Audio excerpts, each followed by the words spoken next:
So I woke up this morning and I read the Baltimore Sun. Actually been a subscriber to the Sun.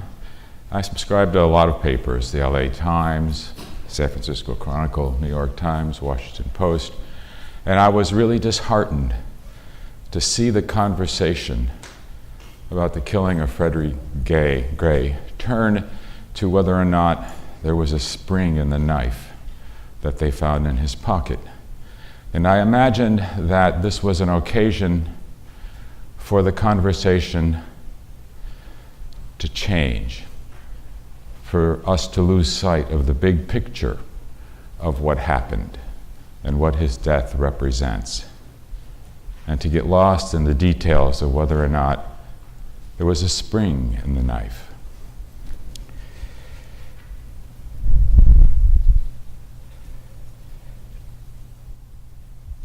You know, his death made visible decades of what seems to me to be unchecked police violence. You know the narratives, the militarization of the police. You know the narratives about the way African Americans and Hispanics have been the objects of all of that disproportionate violence brought by the police, brought by individuals who actually represent the institutionalization of racism, acted out by individuals. And it has to do, in my thinking, about not just racism, but a kind of developing disdain for poor people in this country. They seem to now be going hand in hand. And it's very upsetting. I thought I would close my remarks about what's happened in Baltimore by reading from Robin Kelley. Robin Kelley is a historian at UCLA whose work I know primarily through jazz. We are both fans of Thelonious Monk, and he writes about Monk, but he also writes about racism. And Kelley wrote an opinion that appeared in the LA Times a few days ago, and here's what he said. Despite Mosby's announcement, Marilyn Mosby, of course, everyone in the streets demanding justice for Freddie Gray, Eric Gardner, Tamir Rice, Michael Brown, ad infinitum feels unheard. Their simple demand to stop killing us goes unheeded, as every day a new name is added to our gruesome body count. Whether we like it or not, these unpredictable protests are not isolated acts of despair, but a new movement attempting to bring the police into compliance with the principles of law, order, and justice. I think he's right. And so much of this seems to me to be institutionalized in our political parties. The use of hatred and greed as tools and vehicles for gaining wealth and power. Things that we've known have gone on in government since the beginning of time, being acted out here again on a stage that affects members of our country more than others. You know, writing like Robin Kelley's essay can be a vehicle for expression and change. This is a conference about writing, and unfortunately for young people in our schools, according to the most recent research published by Arthur Appleby and Judith Langer and available in their book from Teachers College Press, writing has all but disappeared from the curriculum. And I know that David will tell us more about this and other speakers. And what writing exists is minuscule and appears most often in the form of students using templates that look like fill in the blanks to create pieces of writing, all of which in an entire class will sound the same and regurgitate the same information. It's now no longer different in English language arts. In the 80s, we used to think that it was, based on Appleby's earlier research. Exciting things were happening, at least in English language arts classes, and we saw our jobs as bringing science and math and social studies teachers into the fold of teaching writing. It's difficult to say exactly why writing has disappeared. Some people conjecture it's because of the high-stakes test and No Child Left Behind. You know, those tests where the students are most in need are constantly cycled through remedial classes to prepare them to take the tests on which we know they'll do poorly and be cycled once again through the classes and never make it out of the cycle into college and careers that demand the higher order kinds of thinking skills that these absolutely absurd multiple choice tests don't, can't, and never will assess.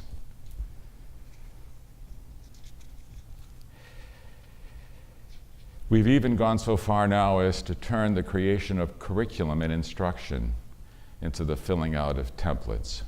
There are large projects sweeping through this country, engaging teachers in using generic templates and prompts to create writing assignments for students, and they all assume every text is the same, and that texts, when students are writing about them, don't pose unique and interesting problems for students, that you can just take any template and lay it on top of any text and ask any student to use the same prompt to write about any text. I don't know why we have turned to templates and these sorts of things that look like fill in the blanks, but it seems undeniable that we have, and that there has been big money behind a part of it. It saddens me because I grew up in a community of writers. I write poetry. Some of my books have even won awards. And I think about writing as a productive struggle.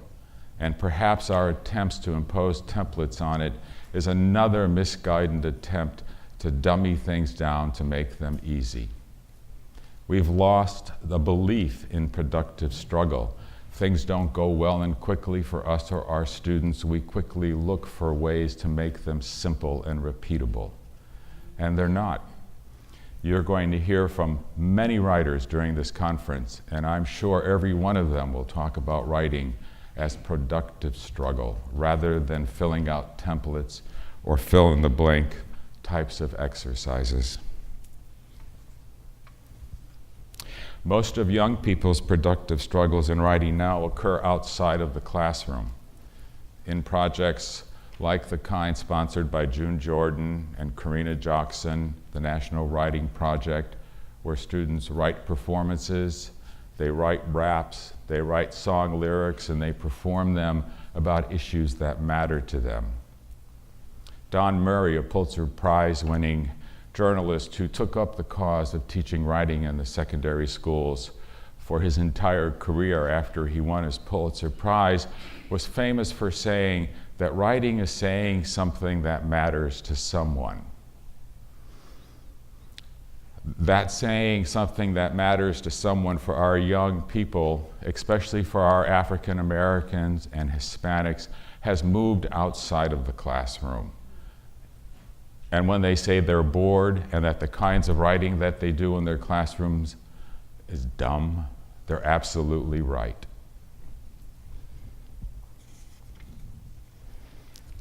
David Conley, who I'm about to introduce, has devoted his life's work to understanding what it takes to be college and career ready. Not just academically, but socially and emotionally. You can read his bio, so I'm not going to repeat it, but I do want to say one thing, because I have followed his work ever since I first became aware of it when he was director of the Epic Center in Oregon and started to publish on career and college readiness. I think his research and his writings and his motivation come from a deep commitment to equity. Why else would you spend your life trying to understand what it would take for youngsters in our public schools to be able to move out of those schools and be college and career ready. Please welcome David Conley.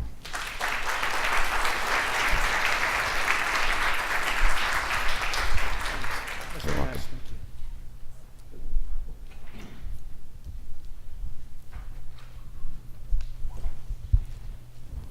Well, thanks again, Anthony, for those remarks. I really do appreciate the sense that equity is important and that making a difference in kids' lives is something that we've all devoted our careers to, and in different ways we're trying to accomplish the same goal. In my case, it's been trying to figure out, as noted here, really what does it take for all students to be able to go on and keep learning beyond high school? And that's kind of the focus. And I'm going to go a little bit quickly through the material today. I want to make sure we have some time for some interaction. I may ask you to talk to each other at tables a little bit at a couple points. The PowerPoint will be available for download. The address is at the end of this. I'll make sure you can see it. So I'm going to apologize right now. If some parts of it we go through a little quickly, don't worry about it. I want to make some big points today. And if you want to go deeper, there's a couple ways that you can do that I'll point out as we're going along through here. I think Anthony's remarks were just absolutely perfect to kind of set up where I want to go with this. I think there's a real paradox and a challenge when it comes to thinking about teaching writing. On the one hand, written communication is more ubiquitous than it ever was. It's around us all the time. People are writing in terms of volume of writing more than ever before in terms of just the written words being produced. At the same time that that's happening, writing skills are declining. So you have more volume and far less quality, in a sense.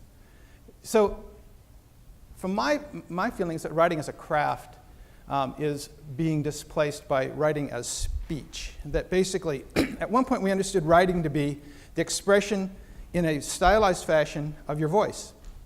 And you followed certain conventions and protocols. You had to engage in kind of a pre-thinking, organizing process before you really could express yourself that way. Now it's sort of spontaneous speech. It's just sort of whatever comes into your head gets kind of written. The rules have changed, and it's okay for rules to change. I'm not completely rule-bound, although I do like the grammar websites to see about the Oxford comma and all that. But and I think you see less structure in writing, and in some senses less thoughtful content. And now clearly there's a lot out there that's quite thoughtful, but blogs are great on the one hand. On the other hand, if you're trying to produce one of those every couple days and you really don't have a chance to craft your work and no one's editing it and it's just your opinion, it could be great or it could be less than great, but it's out there. So what's happening is, in some level, writing is becoming colloquial conversation in the sense that we don't expect it to be structured, we don't expect it to be correct, we don't expect it to be deep or sort of penetrating, and we're sort of happy if we can actually make sense out of it.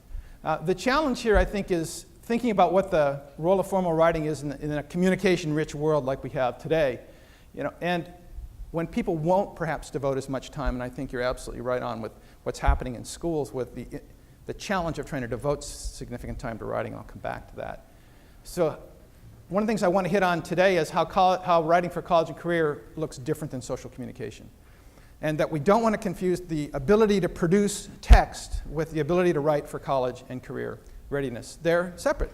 And the college and career component requires more thought, more time, more effort, more crafting. And those are characteristics that are more difficult to develop in this day and age. Which gets us to why is it so challenging to get students to write well, and I think you have some ideas about that, and I'm going to try to at least point out some ways in which we can perhaps engage students a little bit more. And what are the best strategies to develop the necessary writing skills in all students? I consider myself a writer. I've written a lot of books. I don't consider myself a writing teacher nor a scholar of writing. So my comments are going to be sort of based more generally on my understanding of the college and career piece. I'm going to let you fill in some of the specifics on strategy and technique that you as experts in writing know better than I. Well, how do we communicate? Well, we text. Don't forget to unload the dishwasher. Did you finish your homework? We have to go to your grandmother's house for Thanksgiving. Dad and I talked. We're going to buy you a car next month. You are? OMG, thank you. No, we're not. I just wanted to make sure you're getting my texts. That was cruel. Actually, I have 3 daughters, and there's times when we do things that look a lot like this with them. But I also want to point out, look at the grammar here. Capitalization, we've got apostrophes, we've got, ending punctuation here. Look at the grammar here. I mean, just the contrast between the 2 different styles of writing a text. Well, here's one more. No, I love you most. No, I love you most, and here's a little poem to prove it. Charmanders are red, Squirtles are blue. If you were a Pokemon, I'd choose you. Your smile is stronger than a hyper beam. Like Jesse and James, we'd make a perfect team. I'll stay by your side like Pikachu and Ash, and I love you more than a level 80 rapid dash. You're more legendary than a Zapdos, Ante or Mew, but out of all 450, I choose you. And then OMG, of course, marry me, and some cryptic, symbolic, I don't even know what that one is. But this just kind of, how many of you got most of that vocabulary? I'm just curious. A few of you did? I have a daughter who works in video games, and she can interpret it for me, but I don't honestly know what most of it is.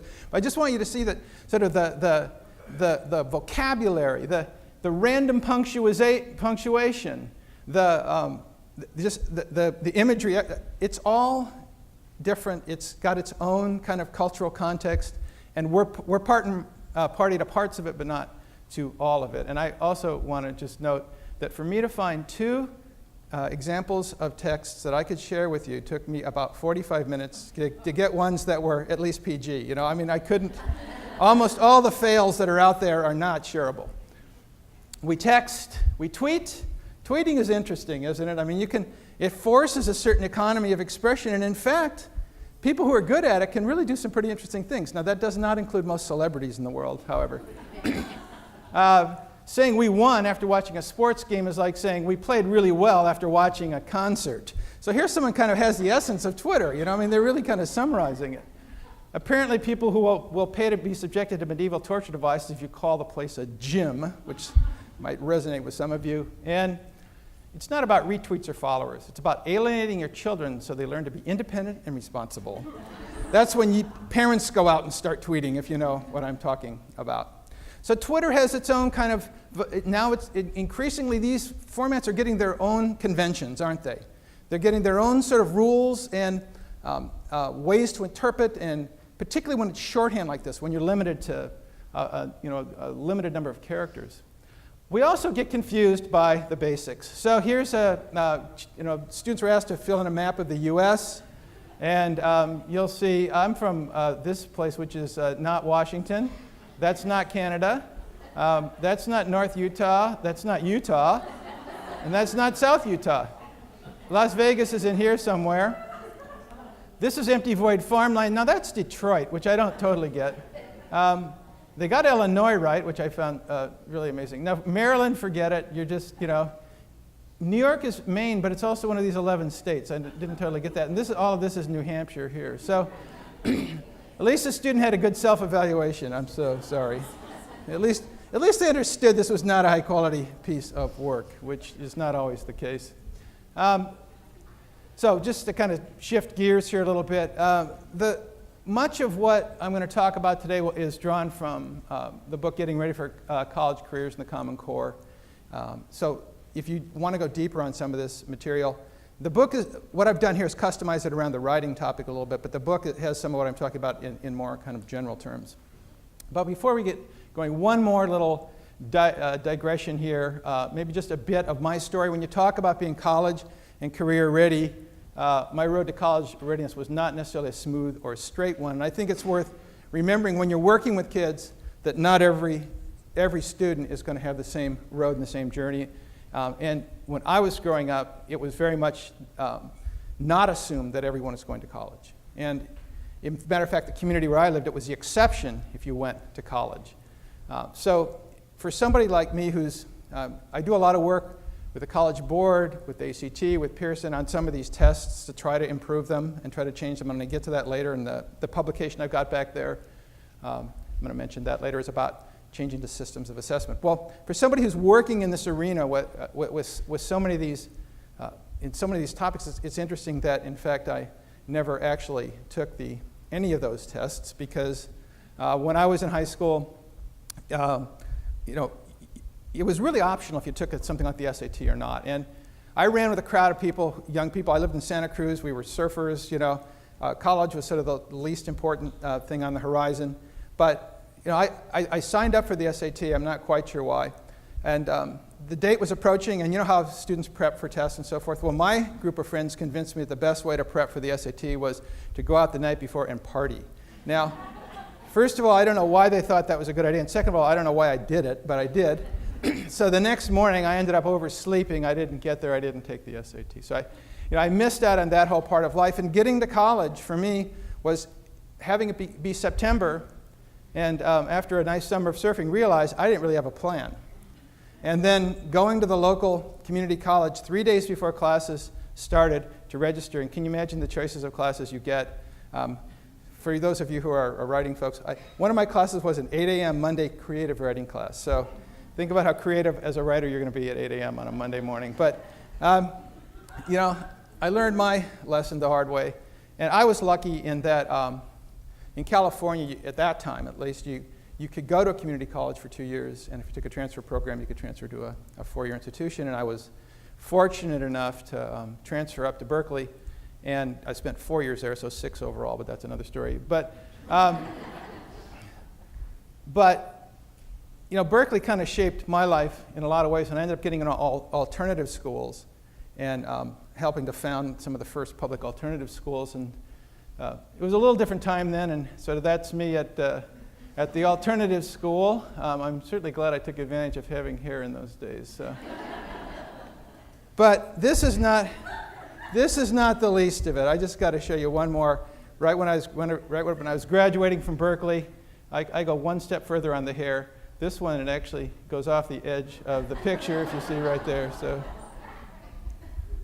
So anyway, I can show those now because I don't really care anymore. So what I've been doing the last 15 years or so now is interesting enough, figuring out what it does take to be successful in college. And I've been doing that largely by looking at the content of entry-level courses and talking with instructors and doing different interviews and doing all sorts of surveys and a lot of content analysis. So we really started with our research centers by asking the question is not what does it take to be eligible to go to college, but what does it take to succeed once you get there in an entry-level course.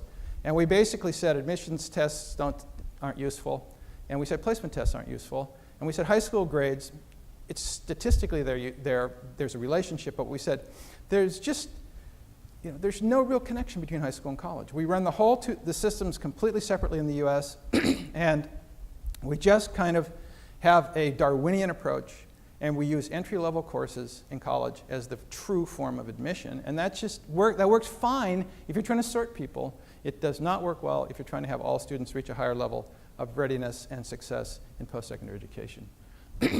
So just right off the bat, I'll give you the punchline for the whole presentation, which is the ability to write well is consistently identified as a distinguishing skill. I'm going to come back to that 2 or 3 times. But we get that over and over and over again from college instructors. And of course, they're frustrated, as you can imagine, by students who come in with the expectation that they won't really write very much, and the expectation that every piece of writing they produce is going to get what grade? An A. Because they often have had the experience that all the work they produced in high school got an A. And when they get to college, particularly in a composition course, where the instructor is reasonably diligent in analyzing their writing and commenting on it and expecting it to meet certain criteria and standards, they often get a paper back that is sort of covered in red, and it's a C-. I don't know if any of you ever had that experience going to college where that first paper was just a shock to your system. Well, many of us took that to mean we need to buckle down, work hard. But a lot of kids in today's generation take it to mean, my mom's an attorney, my dad's a lawyer, we're going to sue. They take it to mean a completely different lesson than I think in generations past. So we have to think about the fact that writing is so important, and yet it's so, in some senses, really underdeveloped. Nearly every college course we analyze has some writing assignments. We found some that don't. I'm going to tell you right now, the worst offender in entry-level college courses is chemistry. I don't know why, but they have the most sort of multiple choice tests of any subject area. But even in chemistry, you can still find examples where students have to explain results and they have to do observational work and go into more depth. But the types of writing, it's not just expository, although I put it at the top of the list. Descriptive writing is important. In a physiology class, for example, students will look at musculature and then describe what they see. In a biology class, they'll observe and then write description. So descriptive writing, which is just being able to say what you saw, in criminology and forensics courses, it's anything that has to do with criminal justice, there's a tremendous emphasis on accurately describing what you saw, for example. So these are skills that are not well developed in young people, describing what they saw. They're used to, I'm generalizing here, but the kind of writing we see from from high school students tends to be an unsubstantiated opinion that is stated in not an entirely rational or clear fashion. And that's about at the other end of the spectrum from what I'm talking about here. So the challenge is students are expected to do all of these in college. They're expected to have mastered all of these genres, and I think that's part of the challenge we'll return to as well. So stated simply, writing might be the single most significant and necessary skill for post-secondary success. And we can say that based on the evidence we see in writing in college courses, and I'm going to give you a couple examples a little later in this presentation. So our model then of college and career readiness, and I think Anthony did a good job kind of presaging that to say, the model has more in it than just being able to get a good score on a standardized test. The model has in it your ability to think, to know, which is the content, to act, which is a set of learning skills, and then to go, which is to make a successful transition. So the next part of this presentation is going to be framed by this model. Think, know, act, go, and I'm going to give you some examples of what that means for writing. The model itself came from an analysis of entry-level college courses across a wide range of post-secondary institutions, all the way from the AAUs of the world, which are the most selective kind of research universities, through the entire spectrum of open enrollment, private colleges, community colleges, and others. So what we found is the results were strikingly similar. The instructors at selective universities had the same general expectations and concerns about entering students that instructors did at open enrollment institutions. Now that may be surprising, and writing is one of the things that came up over and over and over again. So I'm going to go into these in more detail, so don't worry too much. But the think part is using cognitive strategies. Cognitive strategies are ways of organizing your thinking. Some people call it critical thinking. I've never quite understood what that meant, because you really want a room full of students criticizing, you or anyone else. I mean, I understand critiquing, but I don't understand quite the word critical thinking. I like to think about cognitive strategies, and we're going to go over these in a lot of depth. So just to introduce them now, the ability to formulate a problem, to then collect information about that problem, to interpret what you have, to communicate it, and then to do all that with precision and accuracy. Some people call that the inquiry cycle. I think it kind of lines up pretty well with that. But I've got my own little twist on that, and I'll show you a little bit more as I go through. The know part, yes, we have technical knowledge and skills, which would be college and career readiness standards, but I don't put much emphasis on that, even though that's the foundation. The content knowledge is the foundation of what students learn, because I think that's pretty well explicated elsewhere. I co-chaired the validation committee for the Common Core State Standards, and Lauren served on that with me. Nice to see you. I think there's well-developed models about the desirable content knowledge, so I don't spend a lot of time repeating that. But what I think is important about knowledge is students understanding the structure of knowledge and also having proper attitudes towards learning content knowledge. So content knowledge has these three components to it. It's got the specification, it's got the structure, and it's got the attitude toward learning it. And I think that's a little different take on content knowledge than other people have. But I think if we focus just on the standards and overlook those two, I think we're missing important parts of what it means to know content knowledge. The third part is acting then, which is mastering a series of learning skills and techniques. Now, some people have started to call this social emotional learning. I learned a lesson in the 90s, which was don't ever put the words emotional and learning together. It'll destroy your reform effort pretty fast. But I use the term metacognitive strategies, which just means thinking about your own thinking. But that term can apply to a lot of what I'm talking about here. But I'm going to show you how this model works for ownership of learning. But I think Anthony's point about students being asked to do meaningless tasks that aren't very engaging is evidence of the importance of responding to that by creating situations where students can't take ownership of their own learning. So much what happens in schools, students are passive, and they are expected to basically do what they're told. Now, it works for students who are into delayed gratification, who are willing to just trust you that you're doing the best thing for them. It doesn't work for students who have an immediacy to their lives and who demand that what you're asking them to do have some value and worth to them. And I worked in public alternative schools. I co-founded 2 public alternative schools and worked in them for the first 7 years of my career. And I can tell you that was trial by fire, because when you showed up every day, those students looked at you and basically said, well, what you got? I mean, you were judged strictly on what you had to offer them.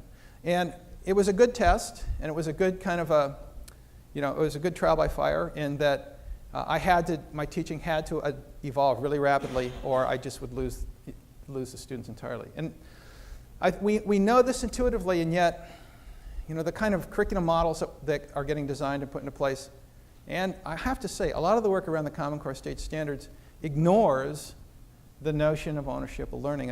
And I want to just, there's one element that's not listed here, which is that's implied in goal setting, which is its student aspirations.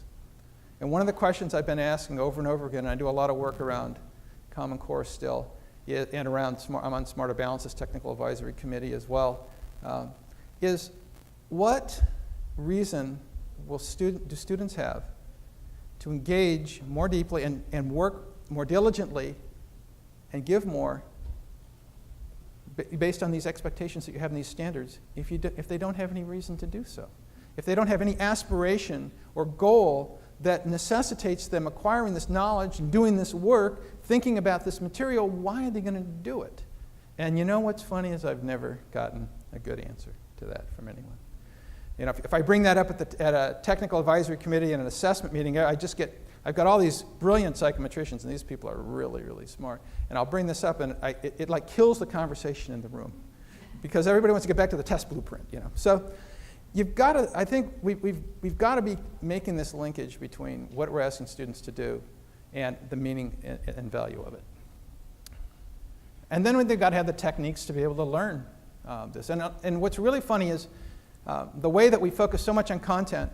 And for high-performing students, we either teach them these things directly or they get it somewhere else in their lives.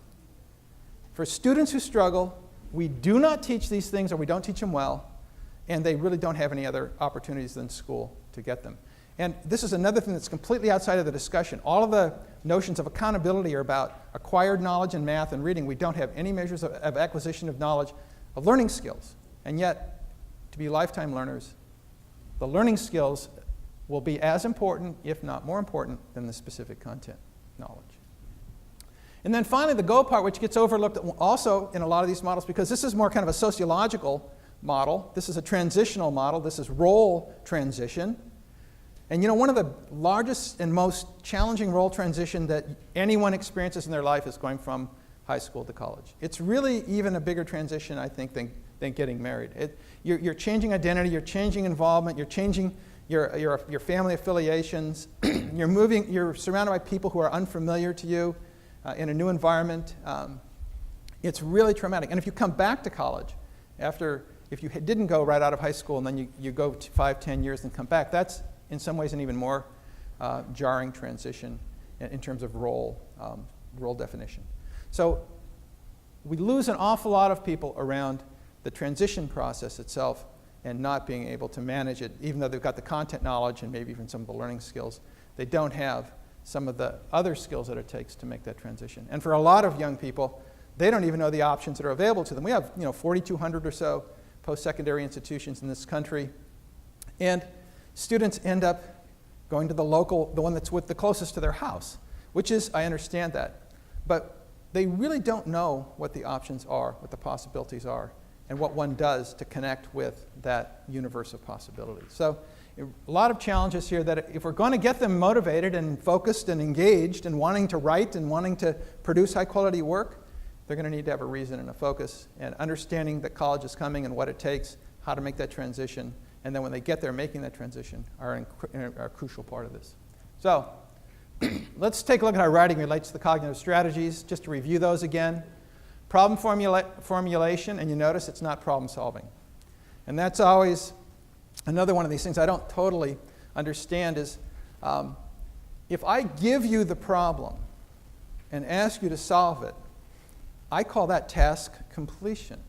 Because once I've formulated the problem, the solution methodology should be fairly clear.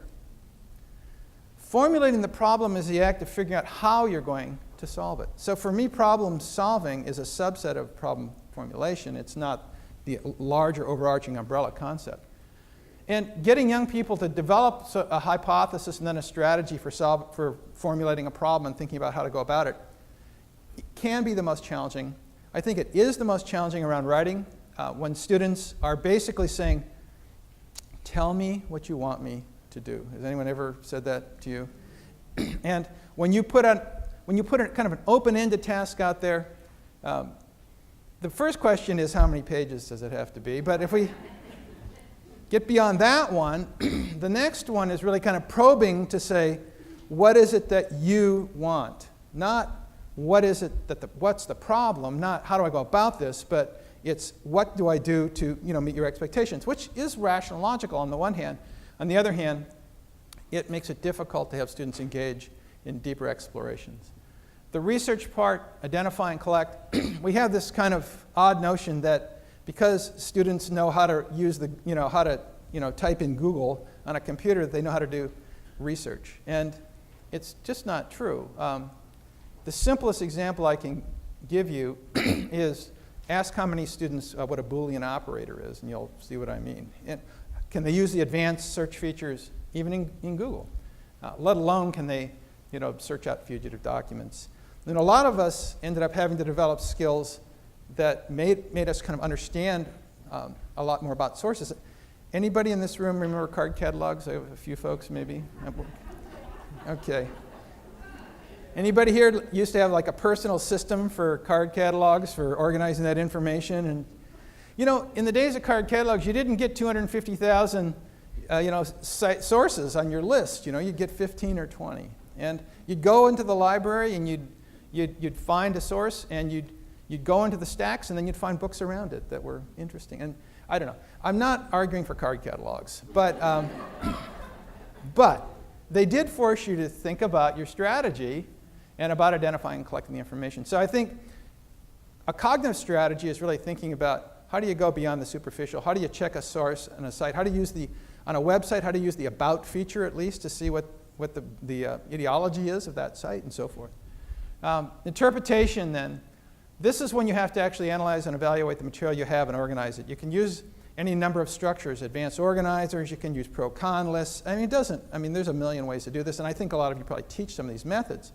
The problem is students basically want to skip a lot of these steps. They want to skip collecting a lot of information, they want to skip interpreting what they have, and they want to get right down to writing the response and completing the assignment, particularly the ones who started the night before. Because what does this take? This takes time, doesn't it?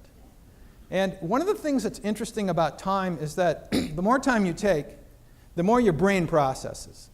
And the more your brain processes, the more insight you get into what you are, the information you're collecting. Some things just can't be done really fast. And that's why it takes longer for writing, is it just cannot be done all at once. I've written some things. I'm a pretty good first draft writer, which is a blessing and a curse. I'll write something, and I'll think it's pretty good. And then if I have to submit it, well, okay, I submit it. But if I leave it for a day or two and come back to it, invariably I realize it wasn't as good as I thought it was. So giving things a little time in writing has a huge effect. Then communicating is you have to organize what you're doing and then construct it, and this is a multi-step process that should be recursive, where you keep going back and reworking what you're doing.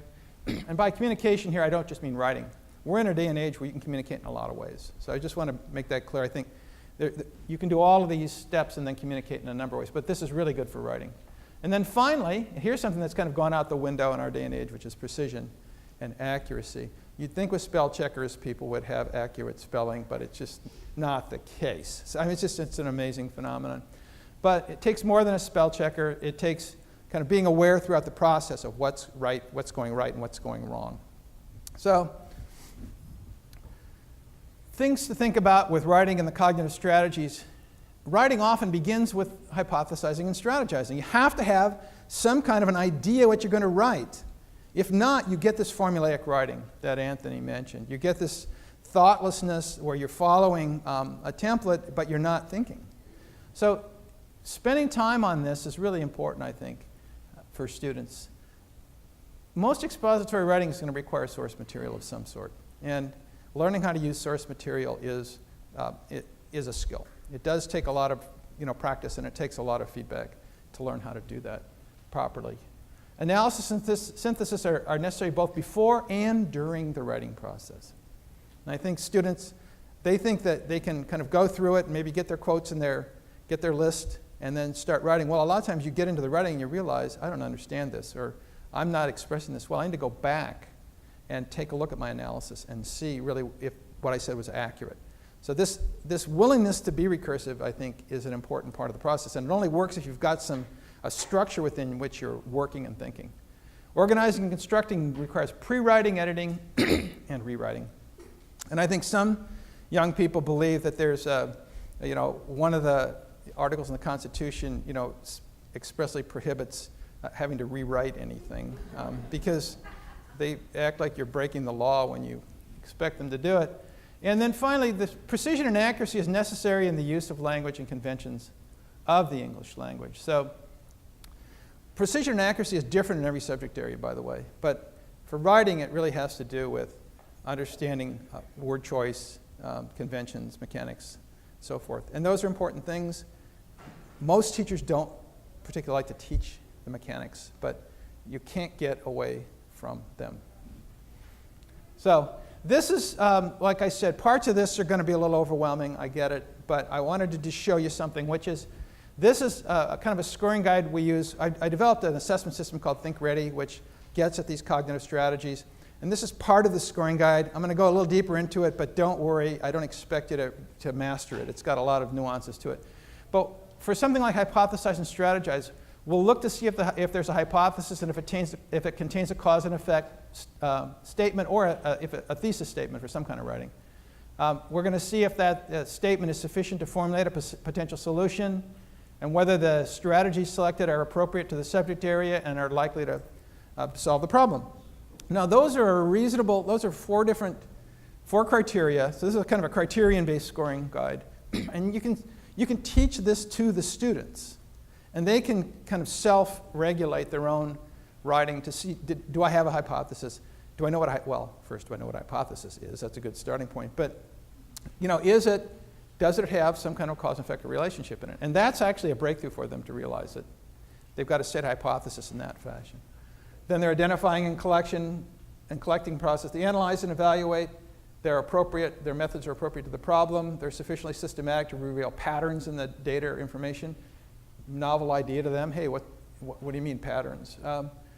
Finding the value findings selected are a value to complete the task. Findings are prioritized in a way that's useful to addressing the hypothesis. So you can use this sort of a model to start to emulate the thinking processes that you want to occur. And I think it's very important to create these kind of conceptual models that are the structures and the scaffolds that students then work off of. This is very different than, in my estimation, than formulaic writing models. This has a lot of room for interpretation, and some students clearly are going to need more structure than this. But this is where you want them to get. Okay, so let's have some fun. You guys teach writing, so let's look at what this is kind of a high school level. What I would consider to be, in what we've seen in our work, this is considered to be a good decent writing assignment. Examining natural disasters. We have discussed and read about how natural disasters affect people and society. Now, describe the effects floods have on civilization. Be sure to describe the ways floods disrupt the economy and people's lives. List 3 steps that could be taken to lessen the effects of floods in the future. Tell which of these 3 steps you think will benefit the most people. And so, anybody want to comment on on this assignment? On maybe what? Let's just. I'm critiquing it. So, what's a weakness of this assignment? Anyone want to? Any brave soul? A weakness of this? It's very. Yeah. This is very much follow the steps, right? Now, on the other hand, this is what students expect, isn't it? I mean, something about like this. See, we discussed natural disasters, but I already, in terms of problem formulation, did I let you formulate the problem? I said, look, here's one, do this one. Now I said describe, and then I told you what to describe. Then I said 3 steps, and lessen the effects of the floods. And then now tell us, and this would sort of pass for analytic thinking, but it's not. I mean, this is really just an opinion, which is not the same as analytic thinking. It's not supported. Okay, it's not terrible. I mean, it gets them writing. And I think in some places this would be challenging. And we've worked in a lot of schools where this would be tough for a lot of kids. So I don't want to be too judgmental. But let's look at the same general assignment with strategic thinking in it. Natural disasters have been a part of the human experience throughout history. Consider the reasons, plural, humans are affected by natural disasters and how interaction with natural disasters might have shaped human society. Now, all of a sudden, I have to figure out what I'm going to write about. Because this has to lead me to a thesis statement or hypothesis. I mean, this is not enough for me to start writing.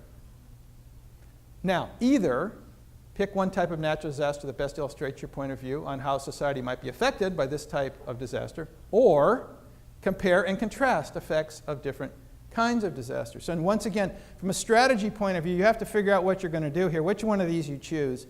And even within it, compare and contrast has its own subset of choices that you'd have to make. Identify and document strategies humans could adopt to deal with disasters and how these strategies might change how humans view natural disasters. Now, all of a sudden, it's not just about the remedy for humans controlling the natural disaster. It's like, how does the solution interact with how humans are going to view the relationship to nature, in a sense? So now we're off into a lot of, there's a lot of kind of analysis that goes on here, and original thought has to kind of come into play. There's not one obvious right answer. And then finally, conclude with a discussion of your observations about the relationship between human society and natural disasters that includes original insights and observations. Now, could you walk into a 9th grade classroom and give this assignment to a typical class of kids? And the answer is absolutely not. But could you work up to something like this, particularly if you modularized it? If you did parts and pieces of this, could you work up toward this direction? And the answer is I think you could. But just to be clear here, hypothesize, strategize, identify and collect, analyze, and synthesize. The cognitive strategies model overlays onto the writing assignments, or any other assignment for that matter, in ways that let you see what you're asking students to do in terms of their thinking.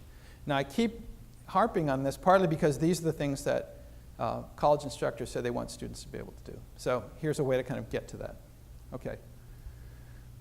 Now, so that was cognitive strategies. So content knowledge, writing is, a content in and of itself. So that's one of the ways it relates to the model in terms of key content.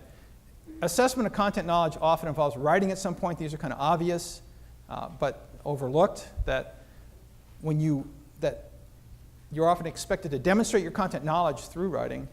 That deeper understanding of content occurs where writing is required to integrate and synthesize information and analyze conclusions. And writing requires an effort-based mindset. If you're all familiar with that, effort-based versus aptitude, won't spend a lot of time on that, but writing can really be taught as an effort-based activity as opposed to an aptitude-based activity. It really lends itself to saying, if you try harder, you will do better, as opposed to the attitude that so many people have about math, which is, I can't do math. They have absolutely an aptitude-based mindset, and they are completely disempowered from improving their math skills because they just say, I can't do math. Writing, I'm sure some people have a mindset that says that it's difficult for them to write, but almost everyone accepts the notion that if they try harder, they probably can write better. So you really can take it as a content, in the content area, you can really take advantage of that, I think. Okay, the key learning skills and techniques. I think writing is a really powerful tool for developing ownership of learning. There are so many ways that writing can become a means for students to express their interests and their aspirations, their goals, and what they want to achieve and accomplish, and to make the connections between them.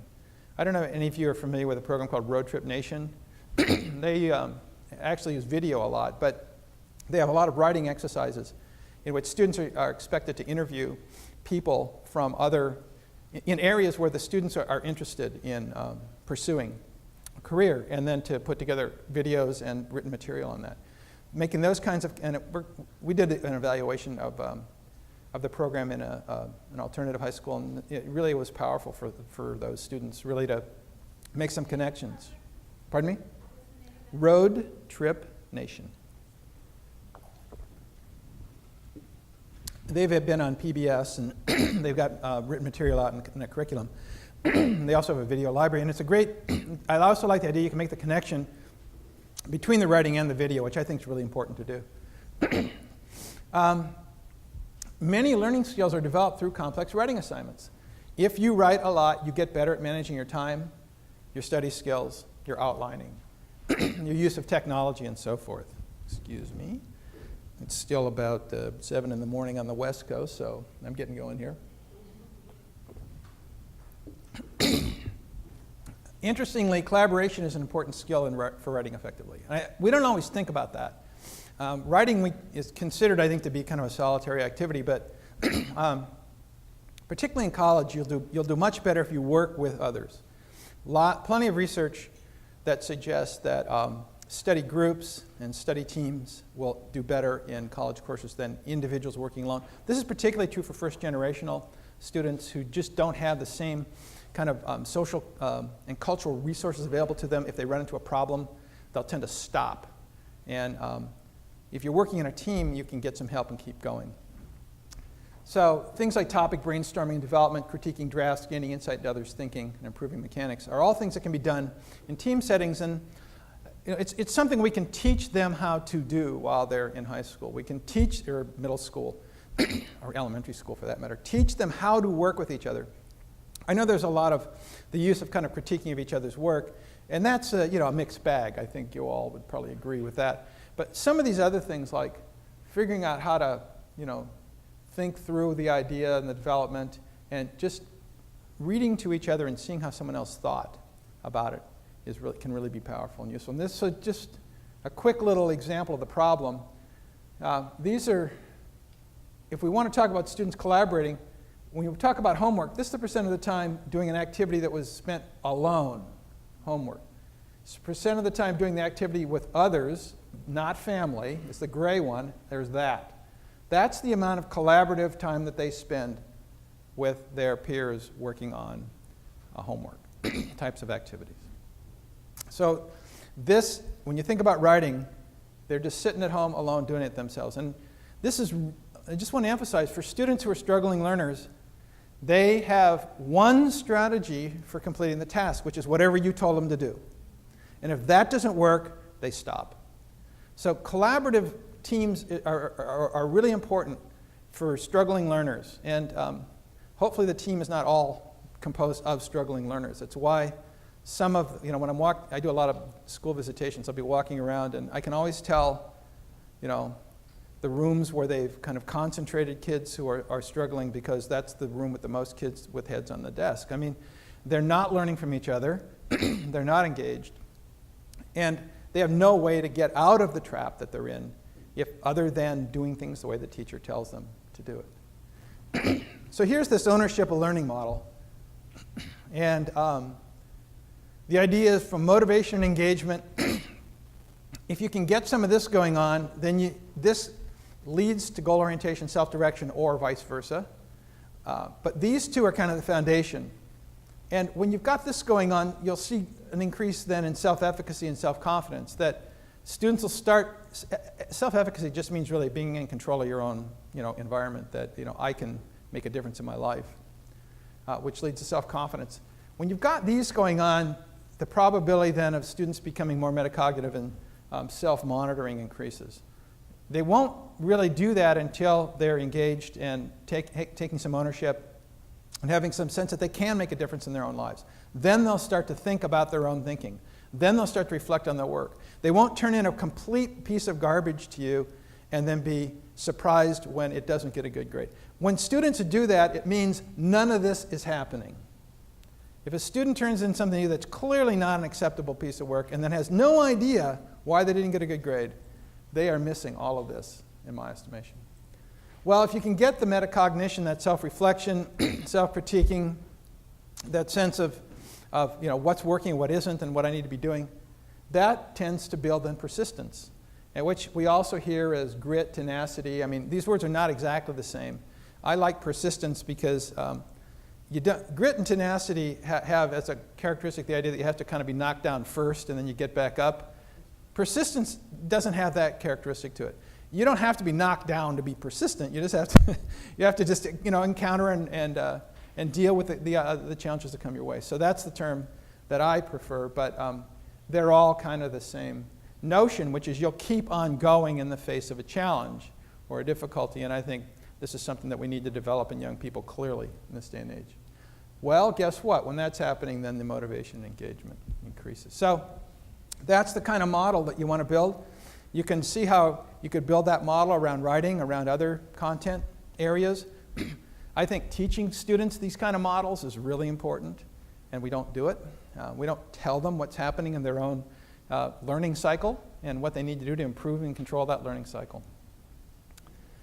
So then finally the transition knowledge and skills, and the connection here is a little bit more kind of direct, that students who are good writers are going to have an advantage when they apply to any kind of college that requires writing of any sort, essays or scholarships or anything. This is kind of self-evident. I was fortunate. My kids were pretty good writers. My youngest kid applied to 9 colleges, and we said, we'll do everything, we'll help you with everything, but you have to write the essays.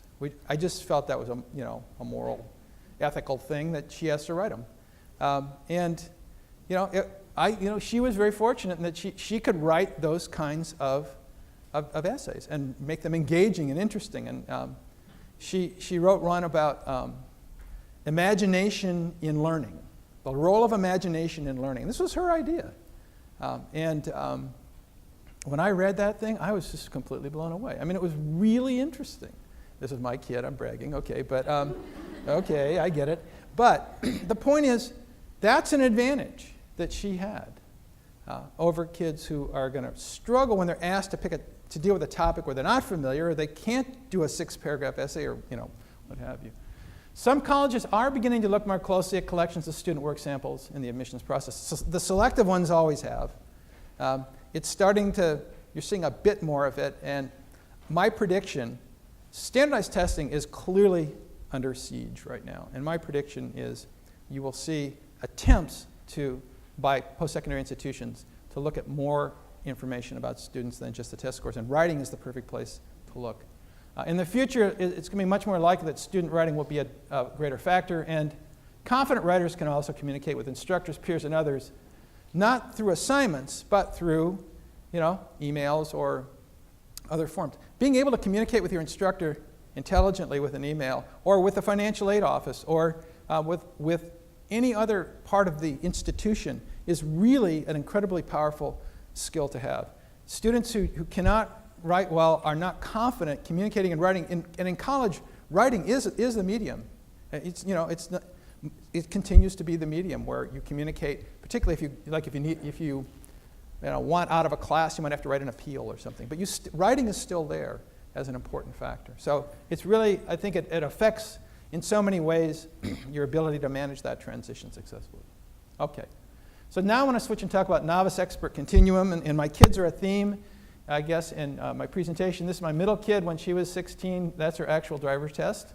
And this is the younger one here. So, boy, this one was fun to teach to drive, let me tell you, after she took out the neighbor's mailbox. So did you ever teach anyone to drive? Anyone here ever taught anyone to drive, by the way? Okay. Anyone ever ridden with somebody who was like a new driver? Or can you remember when you were a new driver? How's a novice driver different from a competent driver? Anyone give me an example of a difference? How's a novice driver different from somebody who's been driving a long time? They're not particularly confident. No anticipation. Think through every little thing they're doing. And they're following the rules, right? And if the rules don't work in that situation, like if you're merging onto a highway and there's a 18-wheel truck there, what's the rule? Speed up, slow down. It's like it's situational. You have to use situational judgment. And novices are not really good at situational judgment. So they're good at following rules. And a lot of our students really are what I would call novices in their writing. Now what's interesting is they're novices when they're in 6th grade and they're novices when they're in 12th grade. They're still novices. Developmentally, they're a little further along, but they're still novices. And what we need to do is get them at least to this level, emerging. If we can get all students to the emerging level by the end of high school, I think we've accomplished a tremendous amount. They do not need to leave high school even as competent writers. Now, this may strike you as a low expectation, but it's not. To be an emerging writer by the end of high school is really probably sufficient, because you will then be challenged in a lot of ways to build those skills. You'll have the foundation upon which to build. So let's just talk about the difference between a novice and a competent writer. As writers become more proficient, they demonstrate more or greater, and that's a typo, and I apologize for that, no precision and accuracy problem. But they develop more insight, efficiency, idea generation, concept formation, and integration. So one more, solution seeking. So these are the 6 factors that I look for in distinguishing a novice from an expert. How much insight do they show? How efficient are they in doing what they need to do? Do they generate any ideas? Do they form concepts and use that in their work? Do they integrate what they've done into a whole? And if they're asked if it's a problem that requires a solution of some sort, have they gotten to a solution? Have they sought it and achieved a solution? Students should be taught, I believe that you should teach them the novice-expert continuum and what writing at different levels looks like. And they should be encouraged to self-diagnose their skill level. I think, once again, students have a delusional sense of their writing skills. And I'm not trying to knock them down. Even if you give them an A, it would be good if they understood where their writing level was. So don't worry about this. This is not an eye test, I promise you. This is the novice to expert continuum descriptive, but I'm going to show it to you. I'm going to show you kind of a subset of this. But what I wanted to do is just show you that we have written descriptions for each of these levels that focus on the work product, not the student. So it's how do you look at the work product? Here's a little bigger text, but you can see an emerging novice follows wrong rules or no rules at all. Is highly inefficient, redundant, confused, shows little evidence of proper use of conventional ideas, does not incorporate concepts, and does not use or explain findings coherently, shows almost no integration or collection among elements, fails to show a solution strategy. Now, not many students really fall at that level, but some students have elements of that in their writing. They may not have every one of those elements, but they may have some of them. The novice follows subject area rules literally, is inefficient in treatment of the task. This is the work product. So we're looking at the work product here. Shows some evidence of use of conventional ideas, presents findings without using concepts significantly. Elements are not well integrated or connected, falls well short of a solution strategy. So let's jump up here now to our emerging competent, which is where I said if we can get them to this level, we probably should be happy. What's at that level? Shows some evidence of applying subject area rules with insight beyond literal application. Remember we said the novice just follows rules.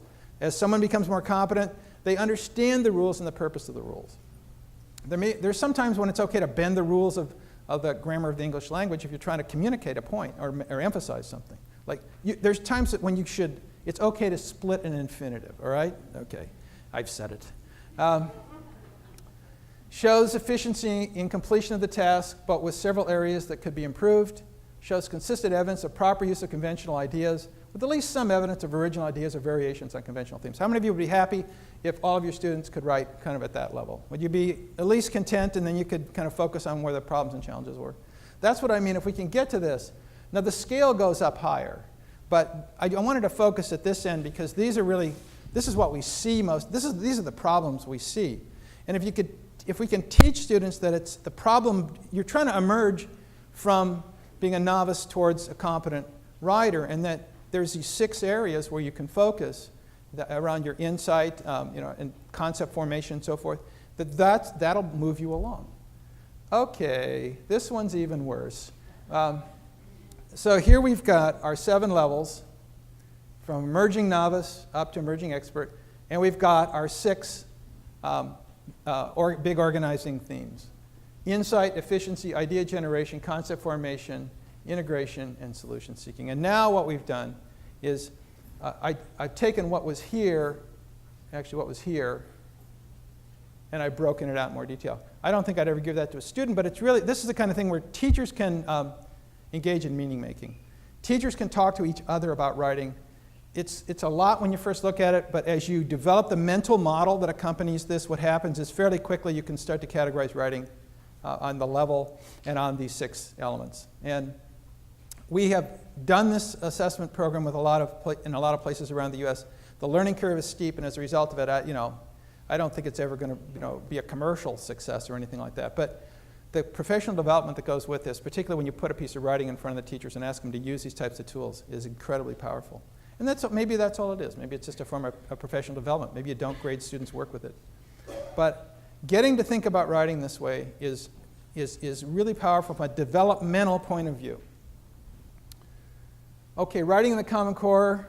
We did a research study where we asked 1,800 post-secondary faculty how applicable and important the Common Core standards were as prerequisites for success. And these are the ELA standards that are important across all course areas. All course areas, not just English, okay? Social studies, sciences, technical subjects, math. These are the ones that showed up. Cross-subject.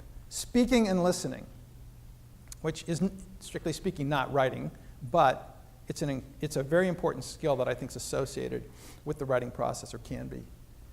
Reading informational texts and writing in a variety of genres.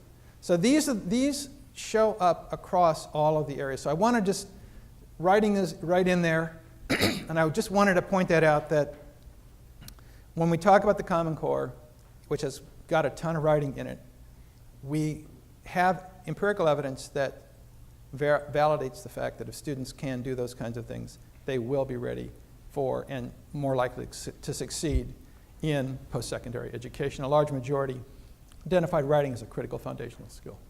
So, what do college composition writing assignments look like? Here's an assignment from a college composition course. Find alternate ways to measure success besides gross domestic product. How do we understand success? Compare the alternate ways of judging success. GDP is one source. Other measures might be genuine progress indicators, subjective well-being, Happy Planet Index, Green GDP, Index of Sustainable Economic Welfare, Human Development Index. When you see an assignment like this, one of the things that always strikes me about it is the fact that you've got to think. There's not one clear path through this. So what kind of writing instruction would help prepare secondary students for a college assignment like this? It's just a question to ask yourself, and maybe during the conference kind of reflect on this. Another example, this is from a social science course.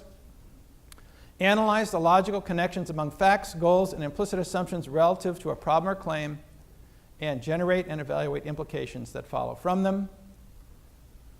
This is from a history class. Use a thesis-driven argumentative analytical essay, minimum 3 full pages, to address the following. How and why did Virginia become a gentry-driven, hierarchical slave society, and why was Virginia different from New England and Pennsylvania? So I put these up here, these are from entry-level courses. These are not upper division. Think about the gap between the kinds of writing assignments students typically see in high school today and an assignment like this, and you'll see why students struggle when they get to college. Now, not every college course has this, but you notice here, 3 pages. That's a typical length for these entry-level assignments, but they have a lot of them. And of course, students make the mistake of looking at the syllabus and seeing that nothing's due for the first 9 weeks and thinking, hey, man, I'm taking that time off, 8.5 weeks into it, they look at the syllabus again and try to figure out what they're supposed to do. They're so far behind. They just never get caught up. In general, based on our analysis of syllabi, courses require these sorts of things: short papers, multiple drafts reviewed, edited, and rewritten, use of evidence, original thought or insight, strong, consistent logic, and no mechanical errors. Those are the expectations for a well-written college paper. I think it's not out of line to have these sorts of expectations in secondary school as well, slightly modified when necessary. Okay. So what are the challenges to improving writing? And I think Anthony noted this well. It's not assessed well on state, Common Core state standards or admissions tests. This is going to decrease the incentive to teach writing and place the emphasis on that 6-paragraph model. I think we all know that. But if you do take a look at the little white paper that it's on the back table there, this is something I produced. It's not strictly about writing, but it is about assessment. And it suggests that where we need to go with assessment is towards multiple methods and towards more holistic and integrated products. And that really takes us in the direction of more writing and better writing. So you might want to take a look at that. There's a potential mismatch between the types of writing taught in school and the ways writing is being used outside of school, and that's something that we're going to have to negotiate and figure out and really be aware of how writing, what type of writing is used in the workplace, what type of writing is used socially, where we need what types of skills. So the difficulty getting students to take the time and make the effort, we've talked about that a lot. I don't have a simple answer for that. Exhortation, it is always, a good fallback, but student motivation and aspirations and connections to their interests, I think, is probably the strongest way to do it. And then I'm only going to mention this, that I hear, every time I talk about writing, I hear people say, well, we don't have time to grade it.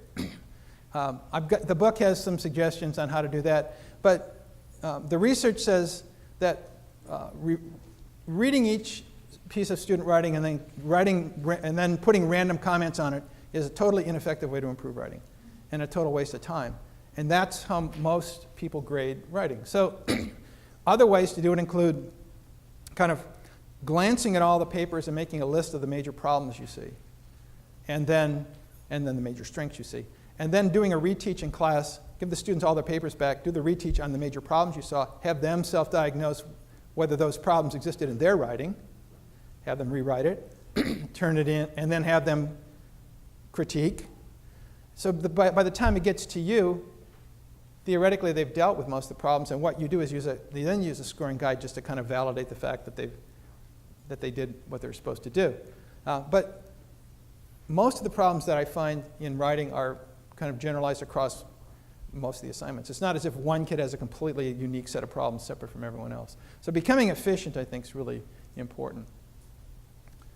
Well, some school-level strategies, culture of writing, the places that we've seen writing really work, a lot of times it's charter schools, quite frankly, where they just create a culture of writing, and it's built in, and they have culminating projects, and they have activities that really require a lot of writing, and they do it school-wide, and it's integrated into the curriculum in a serious way. There's no way around it. So the other thing then, though, as I mentioned this before, is lots of short assignments with a few culminating assignments that all of which require actual substantive writing. And just back to Anthony's point again, writing's disappearing from schools. Part of this is like a perfect setup for most of what I've been saying, so thank you for that. But a lot of short assignments and then a few larger ones, I think, is the way to go, rather than one 20-page research paper in the junior year or something like that.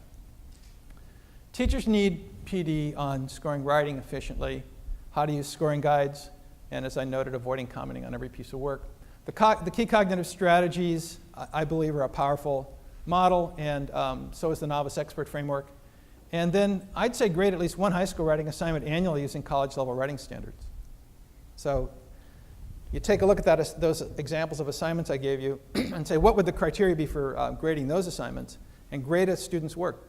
Don't record the grade, but show them what their assignment would have received had it been in a college course.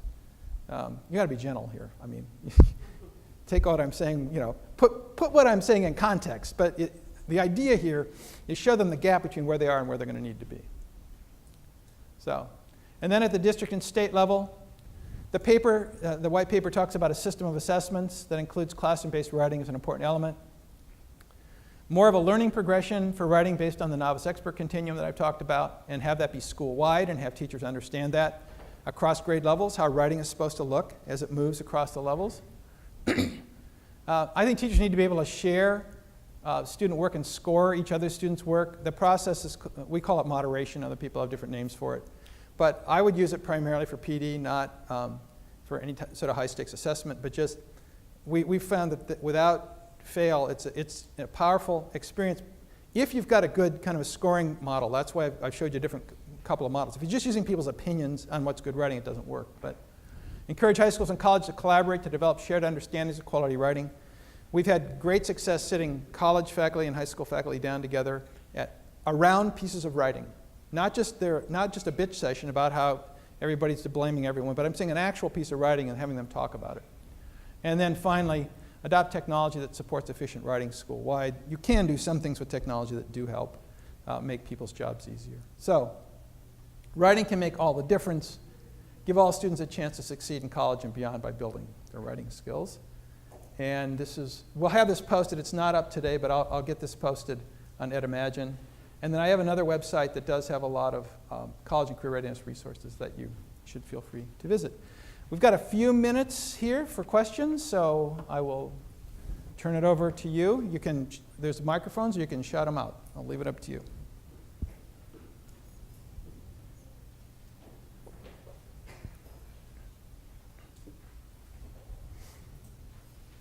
I can't possibly have stunned you into that much silence.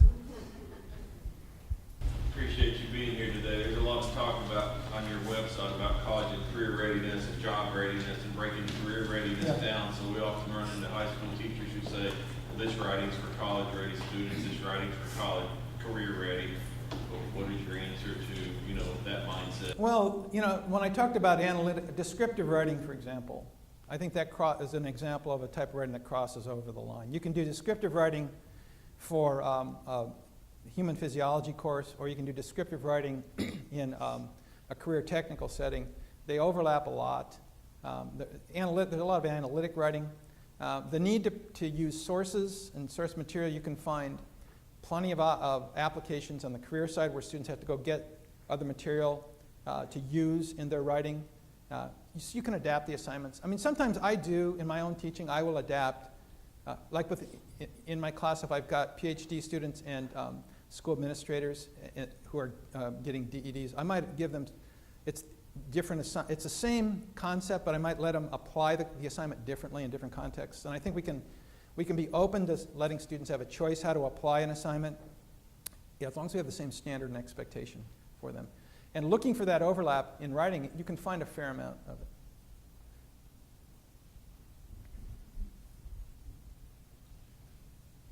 Yes? You had a chart up there. It's very tiny, it was hard to read.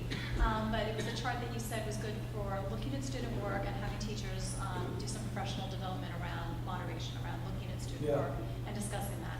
And do you have more of those charts in your book? The book, I don't think, has that particular one. But we can get you, if you look at Think Ready is the name of the system, and it's on the EPIC website, or it should be. EPIC is the Educational Policy Improvement Center, and it's epiconline.org. Or if you just Google Think Ready, I think it comes right up. And there's like a 5-minute video that explains it, and then there's some materials. And you'd be able to kind of get at it that way, I believe. Are all the other rubrics that you were using on the screen? No, not everything is there. But everything is...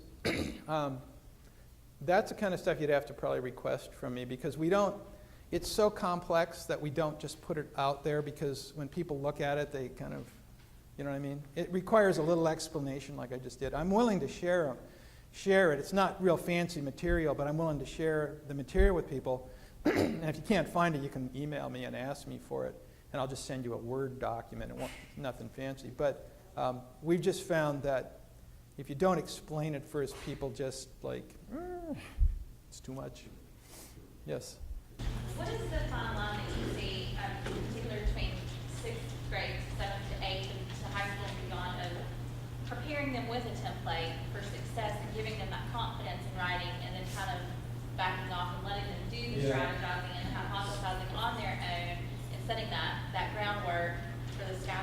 It's a good question. So there's a difference between a template and a scaffold. So I'm probably more in favor of scaffolds than templates. But what I would do on the cognitive strategies, for example, is I would break them down and I would teach. Instead of giving them an assignment like that one I showed you, that writing assignment I showed you had everything in it, too much. I'd give them an assignment that was nothing but problem formulation, hypothesizing and strategizing. It would just be develop a hypothesis, and then maybe 5 of those, develop a hypothesis. And then I would do one on research. Identify material, collect it, identify, collect. So I go through each one of those. That's my scaffolded method, I think, is to teach the parts and pieces. And I might even show them how, I might give them a hypothesis assignment. They have to come up with a hypothesis. And then I might show them a completed assignment with a hypothesis in it that they didn't, not that they wrote, but to show how a hypothesis would lead to the rest of the assignment. The scaffolding, okay, here's our experience with Think Ready, when we've got these complex tasks where the students have to do the whole task themselves. When we see teachers give the students the task and then not let the students struggle. So particularly low, students from low academic performing, backgrounds, the teachers immediately step in, and you don't need to do that. So I have watched the teachers who've done this right. I've watched in New York City. We piloted a lot of this stuff for years, and I watched teachers who would, when the students start struggling, they'd put them in groups and let them work on it in a group setting. That's why I say collaboration is important, rather than stepping in and telling them. Because students will always try to get the answer out of you. They will just say, I can't do this. So scaffolding a lot of times means helping them with, teaching a lesson on how to do research, and helping them on the vocabulary, like what does the word hypothesize mean? We've got a whole list of verbs, by the way, that we believe need to be defined for students, academic verbs that need to be around these processes, around these thinking processes that need to be defined for students. And that's the kind of support and help we think that they need. And then these smaller, more focused assignments would be, that are building blocks. That would be middle school. Then in high school it becomes more complex. The other way that we do it is that we have task difficulties. We have them at 4 benchmark levels, and we don't put grade levels on the benchmarks.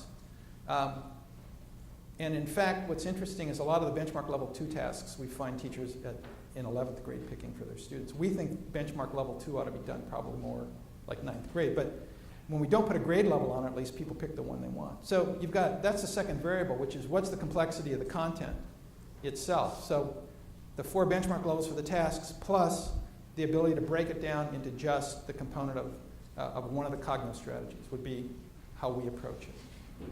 Good question.